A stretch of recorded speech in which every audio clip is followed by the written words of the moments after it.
Bab 542. Strategi mengendalikan. Selain itu, keinginan terbesar Lin Hai adalah segera berlayar ke wilayah Laut Selatan setelah kapal besar selesai dibangun. Ia ingin secepat mungkin menemukan tanaman seperti jagung dan ubi jajar. Tanaman pangan dengan hasil panen tinggi ini bisa ditanam di wilayah selatan, karena hampir dapat tumbuh sepanjang tahun. Terlebih lagi, saat ini Daxia sedang memperbaiki saluran kanal, sehingga surplus bahan pangan dari selatan bisa diangkut ke wilayah utara. Untuk meningkatkan peluang rakyat mendapatkan penghasilan tambahan, Lin Hai bahkan mempertimbangkan membangun jalan raya semen. Metode pembuatan semen tidak terlalu rumit, dan dengan adanya bahan peledak saat ini, maka penggalian batu menjadi jauh lebih mudah. Rencana Lin Hai adalah membangun jalan semen dari selatan ke utara, sehingga pengangkutan barang menggunakan kereta kuda bisa menjadi lebih cepat dan efisien. Menurut Lin Hai, rakyat Turkestan harus diubah pola hidupnya dari menggembala ternak secara bebas di padang rumput menjadi sistem peternakan kandang.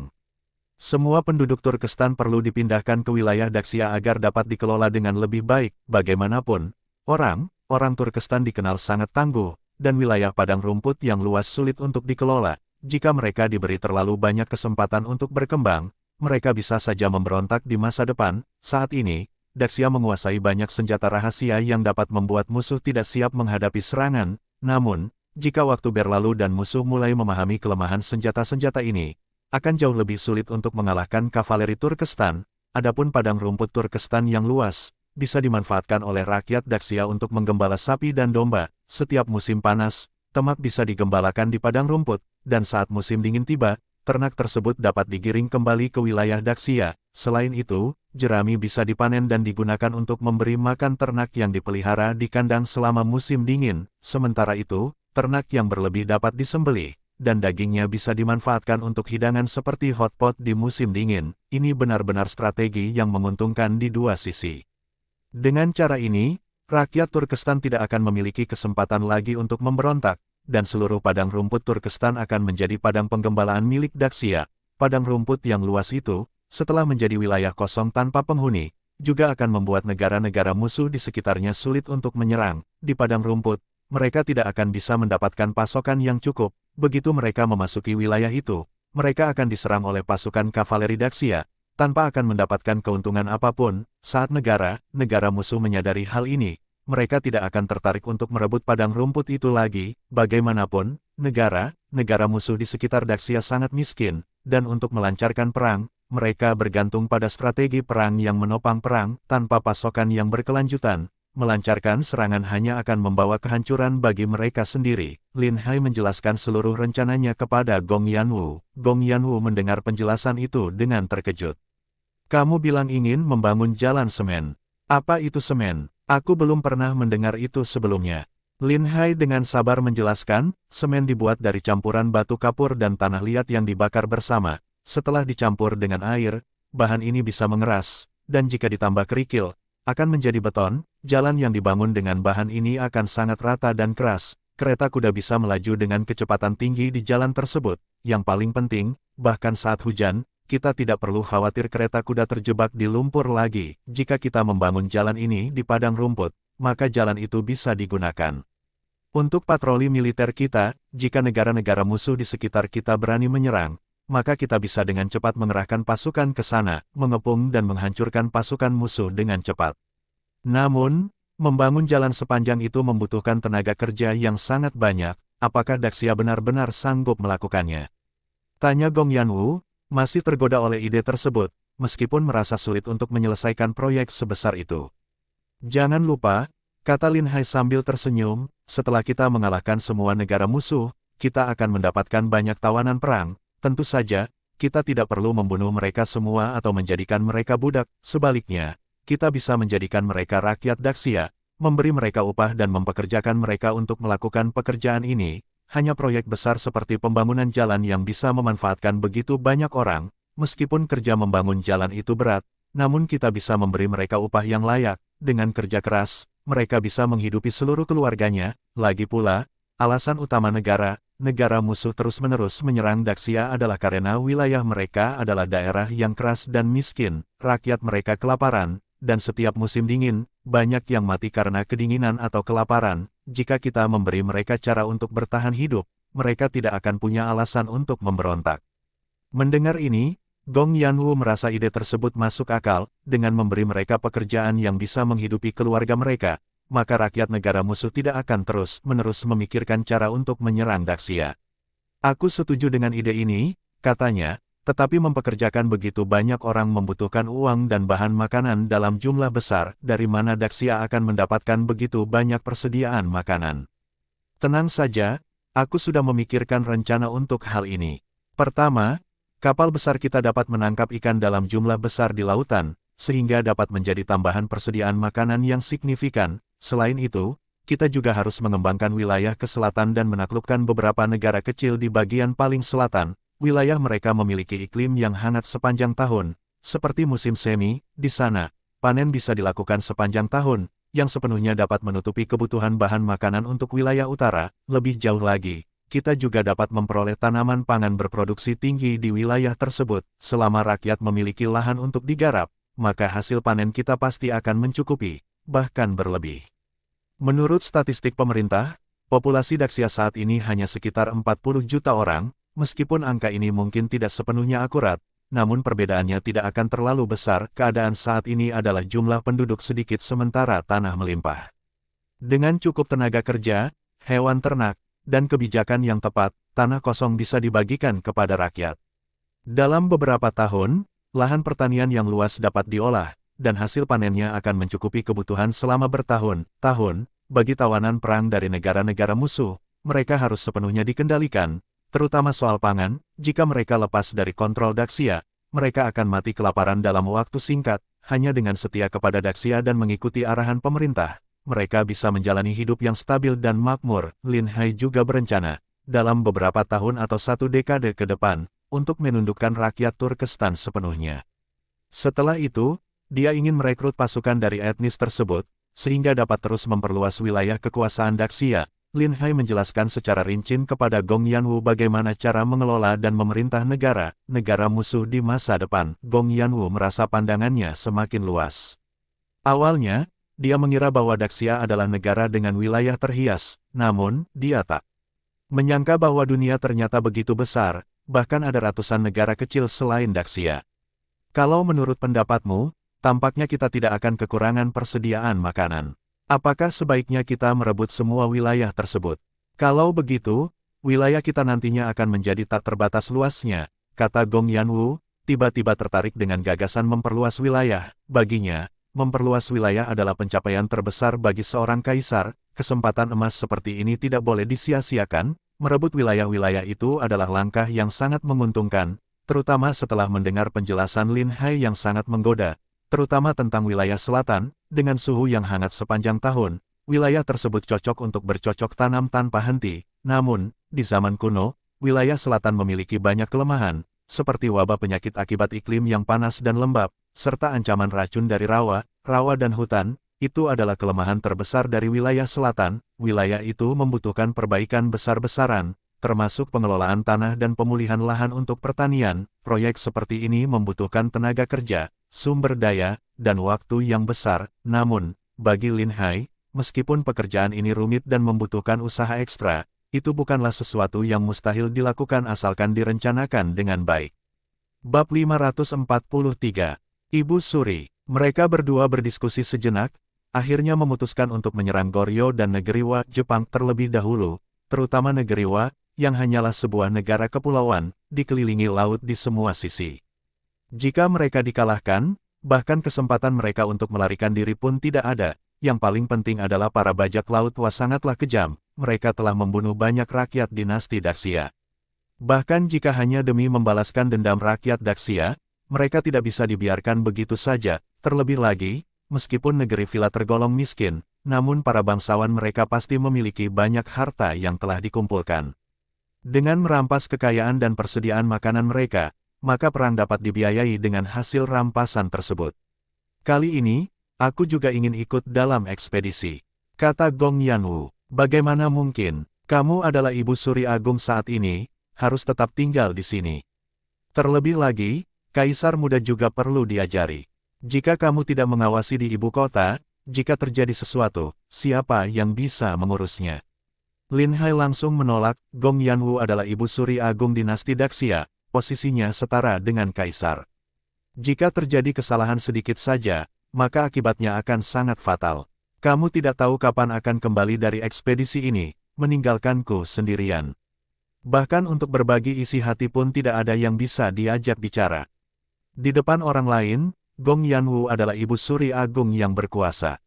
Namun, di hadapan Lin Hai, ia hanyalah seorang wanita kecil. Sehari saja tidak bertemu dengan Lin Hai, hatinya sudah terasa hampa. Posisimu sekarang sangat penting, lebih baik tetap tinggal di ibu kota. Aku akan segera menyelesaikan perang melawan negeri Wa dan kembali secepat mungkin. Namun, kali ini Gong Yanwu tidak mendengarkan nasihat Lin Hai. Ia menggenggam lengan Lin Hai, menatapnya dengan manja. Tolong pikirkan caranya, selama bertahun-tahun aku selalu berada di dalam istana tanpa kesempatan untuk keluar. Kali ini aku bisa ikut menyerang negeri Wa, terutama untuk menyegarkan pikiran di luar istana. Sikap seperti ini membuat Lin Hai benar-benar tidak mampu menolak, sehingga ia terpaksa menyetujuinya. Baiklah, sepertinya aku harus meminta Raja Lin untuk tinggal di istana dan membantu mengurus urusan pemerintahan, lalu kamu sebagai ibu suri yang memimpin langsung, ikut bersamaku menyerang negeri Wa. Tapi di luar sana, kamu harus mengikuti pengaturanku, kata Lin Hai dengan serius. Tidak masalah, asal kamu setuju membawaku, semuanya akan aku ikuti, jawab Gong Yanwu dengan gembira. Ia memeluk leher Lin Hai, mencium pipinya, lalu memandangnya dengan bahagia. Kamu memang yang terbaik, karena ini adalah ekspedisi langsung, kita harus membawa lebih banyak orang. Yu Huasi pasti akan ikut untuk melindungimu secara langsung. Kendali atas pasukan utara dan semua militer istana harus diserahkan kepada Raja Lin. Kamu tidak berada di ibu kota, jadi semua ini harus diatur dengan baik, kata Lin Hai dengan tegas. Lin Hai sangat menyadari bahwa kepergian ibu suri agung dari istana bukanlah perkara kecil. Tidak boleh ada kelalaian sedikit pun. Selain itu, rencana Gong Yanwu untuk memimpin ekspedisi langsung tidak boleh diketahui terlalu banyak orang. Sebaiknya tetap dirahasiakan demi keamanan. Walaupun kemungkinan terjadi masalah sangat kecil, namun tetap tidak boleh lengah. Setelah mendiskusikan detailnya, mereka segera memanggil Perdana Menteri, Lin Tianwei, dan Yu Huasi untuk membahas bersama. Mendengar bahwa Gong Yanwu akan memimpin ekspedisi langsung, Perdana Menteri dan Lin Tianwei sangat terkejut. Ini sungguh tidak bisa diterima. Mohon agar Yang Mulia segera membatalkan keputusan ini. Meninggalkan istana sangatlah berbahaya, jika terjadi sesuatu, akibatnya akan sangat fatal, kata Perdana Menteri Seri Tiansong dengan panik. Kenapa tidak boleh? Sepanjang sejarah dinasti Daxia, para raja sering memimpin ekspedisi langsung. Setiap kali mereka melakukannya, hal itu akan meningkatkan moral pasukan dan membantu memenangkan perang di saat-saat kritis.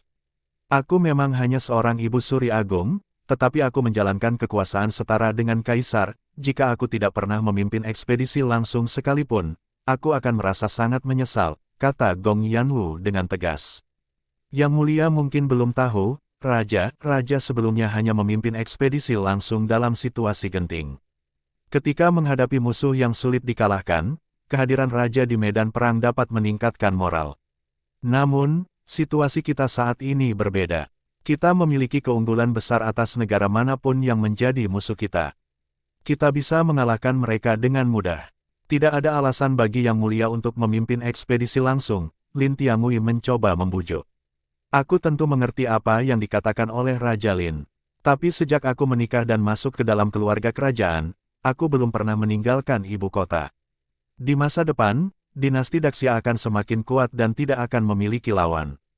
Jika aku tidak memimpin ekspedisi ini untuk keluar dan melihat dunia, kapan lagi aku akan memiliki kesempatan?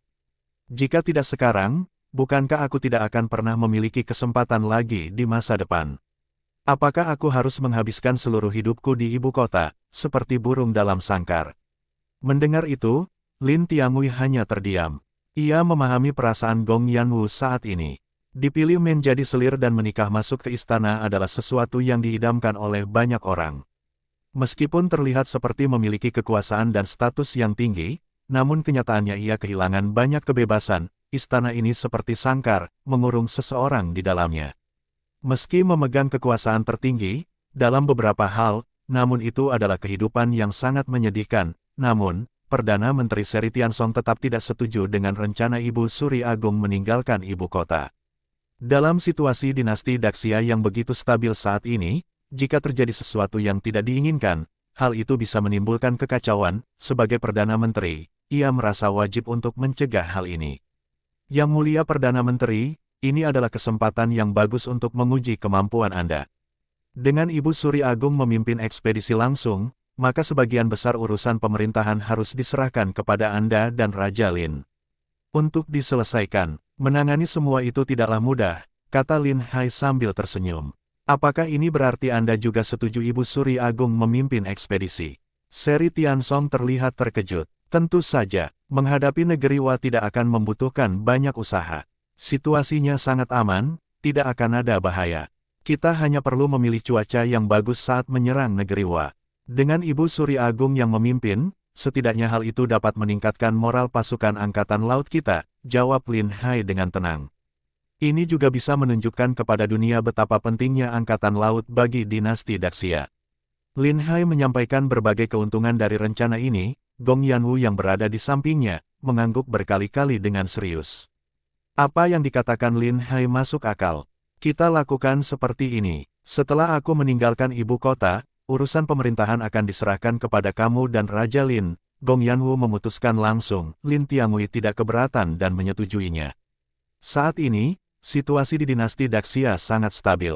Bahkan jika Gong Yanwu meninggalkan ibu kota, tidak akan ada kekacauan yang berarti. Selain itu, sebagian besar pejabat pemerintahan saat ini adalah orang baru yang dipromosikan, sedangkan para pejabat lama yang korup telah diberhentikan dan diinvestigasi. 5 keluarga besar juga mendukung pemerintahan, sehingga selama Gong Yanwu tetap aman, maka tidak akan ada kerusuhan di istana. Apalagi, dengan Lin Hai melindunginya, bahaya dapat dihindari. Seri Tiansong, yang melihat bahwa bahkan Lin Tiangui telah setuju, merasa bahwa penolakannya seorang diri tidak akan ada gunanya. Selain itu, Gong Yanwu sangat mempercayainya. Selama ia bisa menangani urusan pemerintahan dengan baik selama Gong Yanwu pergi, maka ia pasti akan mendapatkan pujian. Posisi Perdana Menterinya juga akan semakin kokoh. Jika semua sudah setuju, maka tidak ada alasan bagi aku untuk menolak. Apapun perintah dari Yang Mulia, aku pasti akan melaksanakannya, kata Seri Tiansong dengan hormat. Gong Yanwu merasa sangat senang, meskipun wajahnya tetap tanpa ekspresi. Dengan serius ia berkata, setelah aku meninggalkan ibu kota, urusan pemerintahan akan aku serahkan kepadamu, kekuasaan militer akan diserahkan kepada Raja Lin. Jika ada masalah yang tidak bisa kamu selesaikan, diskusikan dengan Raja Lin, atau segera kirim laporan ke Haidong dengan kurir berkuda cepat. Bab 544. Berangkat bersama, hamba, tunduk pada titah. Sen Tiansong segera menyetujui dengan penuh hormat. Sebagai pejabat sipil, ia sudah sangat berpengalaman menangani urusan pemerintahan. Selain itu, dengan Lin Tiangui terus mengawasinya, tidak akan ada kesempatan baginya untuk melakukan pengkhianatan. Gong Yanwu segera memerintahkan mereka untuk mengatur semuanya dengan baik. Kemudian ia memberikan titah kepada Yu Huasi untuk memilih satu pasukan dari prajurit utara yang akan ikut ke Haidong, dengan tugas utama melindungi keselamatan Gong Yanwu. Mendengar rencana untuk menyerang bajak laut Jepang, Yu Huasi sangat bersemangat. Ia merasa pertempuran sebelumnya di kapal perang melawan bajak laut Jepang tidak memuaskan, dan kali ini ia memiliki kesempatan untuk menghancurkan negeri Wa sepenuhnya. Setelah menerima titah, ia langsung bersiap dengan penuh semangat. Ia meminta Xianer untuk segera menyiapkan perbekalan. Jika ia bisa ikut serta dalam perang, ia pasti akan bersama Kiaoer dan yang lainnya. Jika tidak, ia akan tinggal di rumah Lin Hai dan menemani Kiaoer di sana. Yu Huasi segera pergi ke rumah Lin Hai. Saat tiba, ia melihat Lin Hai baru saja kembali dari istana, dan langsung menyambutnya. Lin Xiong, aku sudah membaca titah dari istana. Kali ini Ibu Suri Agung memimpin langsung untuk menghancurkan negeri Jepang. Sebagai Panglima Angkatan Laut, kamu pasti akan ikut serta dalam ekspedisi ini, bukan? Katanya penuh antusias. Lin Hai melihat Yu Huasi yang begitu bersemangat, lalu dia tersenyum dan berkata, hanya untuk menghancurkan negeri Jepang saja, kenapa kamu jadi sebegitu gembiranya? Tentu saja aku senang. Saat kita di Haidong sebelumnya, aku melihat banyak rakyat mati di tangan bajak laut Jepang. Hati ini terbakar oleh kemarahan. Aku selalu berharap bisa menghancurkan negeri Jepang sepenuhnya untuk membalaskan dendam rakyat, kata Yulmasi dengan serius. Ya, aku juga akan ikut kali ini. dan kita harus menghancurkan negeri Jepang secepat mungkin. Setelah itu, kita akan mengalihkan perhatian untuk menyerang Goryeo. Orang-orang Goryeo itu licik dan sering menusuk kita dari belakang. Kali ini, kita tidak boleh memberi mereka kesempatan untuk bersiap. Hancurkan mereka lebih dulu, baru kita hadapi suku Turkestan. Dengan begitu, kita tidak akan punya musuh yang mengancam dari belakang lagi. Lin Hai menjelaskan tujuan ekspedisi kali ini kepada Yu Huashi. Oh, ada satu hal penting lagi. Kali ini, kita akan membawa anggota keluarga dalam perjalanan. Lagi pula, Ibu Suri Agung juga ikut serta. Membawa lebih banyak orang bisa menjadi teman berbicara dan mengobrol dengannya, sehingga sepanjang perjalanan ia tidak akan merasa bosan. Mendengar itu, Yu Huashi semakin senang. Ia tidak perlu berpisah dengan istrinya saat pergi berperang. Berita baik ini harus segera ia sampaikan kepada Kiaoer. Baiklah, kamu persiapkan semuanya dulu. Pilih 20.000 pasukan berkuda terbaik, dan pastikan mereka adalah orang-orang yang bisa dipercaya. Ingat, kali ini yang kamu lindungi adalah Ibu Suri Agung, jadi tidak boleh ada kesalahan sedikit pun. Lin Hai memperingatkan dengan serius. Aku mengerti, jangan khawatir. Jawab Yu Huashi dengan penuh keyakinan. Yu Huashi terlebih dahulu mengirim orang untuk memberitahu Xianer, lalu membawa anak buahnya menuju kamp militer untuk memilih pasukan yang akan ikut dalam ekspedisi kali ini. Sementara itu, Lin Hai kembali ke rumah dan melihat Kiaoer, Lin Ruoxue, dan Putri Chenxi sedang berbincang di halaman. Ia berjalan mendekat dan berkata, dalam 2 hari, kita akan berangkat untuk ekspedisi. Cepatlah kemas barang-barang kalian dan bersiap untuk ikut. Ketiganya langsung mendekat dengan rasa ingin tahu begitu mendengar tentang perang lagi, dan mulai bertanya-tanya. Kali ini kita akan pergi kemana? Berapa lama sampai kita kembali? Tunggu, ini aneh. Kalau kami disuruh berkemas, apakah itu berarti kami juga ikut pergi? Putri Chenxi tiba-tiba menyadari sesuatu. Benar, kali ini kita akan menyerang negeri Jepang, dan Ibu Suri Agung akan memimpin langsung. Kalian juga bisa ikut bersama pasukan. Di perjalanan, kalian bisa menemani Ibu Suri Agung mengobrol untuk mengusir kebosanan, ujar Lin Hai dengan senyum di wajahnya. Ibu Suri Agung juga ikut. Serangan ke negeri Jepang ini kelihatannya besar-besaran. Apakah negeri Wa benar sekuat itu? Lin Ruoxue bertanya dengan kebingungan, ia teringat serangan sebelumnya terhadap bajak laut Jepang. Saat itu, tidak terlihat bahwa mereka terlalu kuat. Angkatan Laut Daxia bisa mengalahkan mereka dengan mudah. Tapi kali ini, dengan Ibu Suri Agung ikut, sepertinya negeri Jepang dianggap sebagai lawan yang sangat serius. Melihat wajah mereka yang terkejut, Lin Hai tersenyum kecil. Kalian salah paham. Ibu Suri Agung memimpin sendiri bukan karena negeri Jepang terlalu kuat, melainkan karena, seperti kalian, beliau sudah terlalu lama tinggal di ibu kota, jadi, beliau memanfaatkan kesempatan ini untuk pergi bersenang-senang dan menghirup udara segar. Ikut perang dengan alasan derajat memimpin langsung, sebenarnya hanya sekadar alasan saja. Lin Hai menjelaskan dengan santai.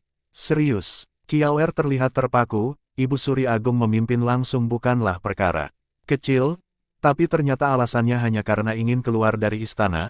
Pandangannya terhadap Ibu Suri Agung mendadak berubah drastis. Menurut Kiaoer, seorang Ibu Suri Agung Daxia seharusnya adalah sosok yang sangat berwibawa dan tidak akan dengan mudah meninggalkan istana. Apalagi di saat penting, niat untuk ikut perang hanya karena ingin keluar dan menyegarkan pikiran terdengar sangat aneh baginya.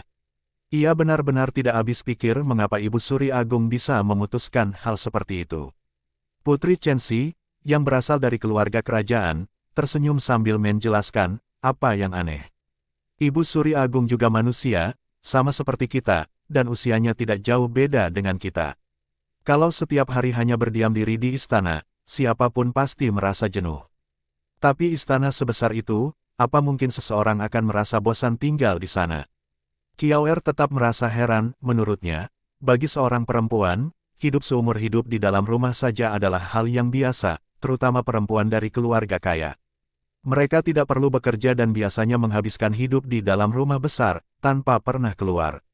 Hidup seperti itu seharusnya sangat membahagiakan, karena mereka tidak akan kelaparan atau harus bekerja keras. Setiap hari, mereka menikmati kehidupan mewah, jadi, bagaimana mungkin mereka merasa bosan? Lin Ruoxue menambahkan, walaupun istana itu besar dan taman istananya dibangun sangat indah. Melihat hal yang sama setiap hari juga bisa membuat bosan. Justru bagi Ibu Suri Agung, kehidupan rakyat biasa mungkin terasa lebih menyenangkan. Tambah Lin Ruoxue, Lin Hai menatap ketiga perempuan itu dengan serius dan berkata, kalian bertiga dengarkan baik-baik, ada beberapa hal yang perlu aku sampaikan, Xianer juga akan ikut bersama kita kali ini. Kalian harus menemani Ibu Suri Agung dan, jika diperlukan, melayaninya. Ada beberapa aturan yang mungkin tidak dipahami oleh Xianer dan Kiaoer, Ruoxue dan Putri Chenxi. Kalian harus membimbing mereka dengan baik, jangan sampai melanggar aturan apapun. Dalam perjalanan ini, ada banyak orang dan pandangan. Situasinya berbeda dengan ketika kita di rumah. Lin Hai melanjutkan dengan nada serius, karena aku sangat dipercaya oleh Ibu Suri Agung, di mata banyak orang aku adalah orang kesayangannya. Justru karena itu, kita harus berhati-hati agar tidak memberikan kesempatan bagi siapapun untuk mencari kesalahan, sekalipun aku melakukan semuanya dengan benar, akan selalu ada orang yang iri.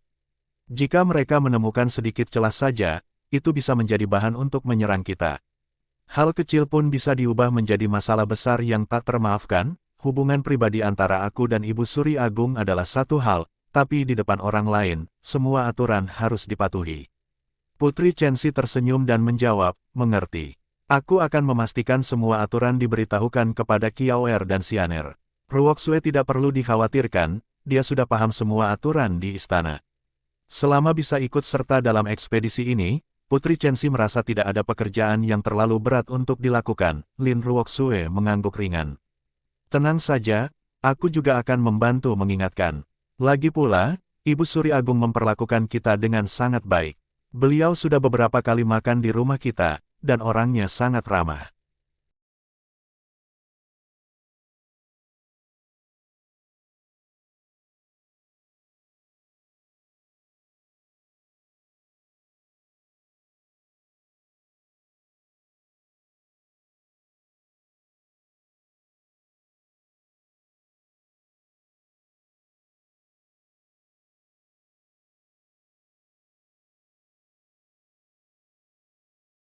Bersambung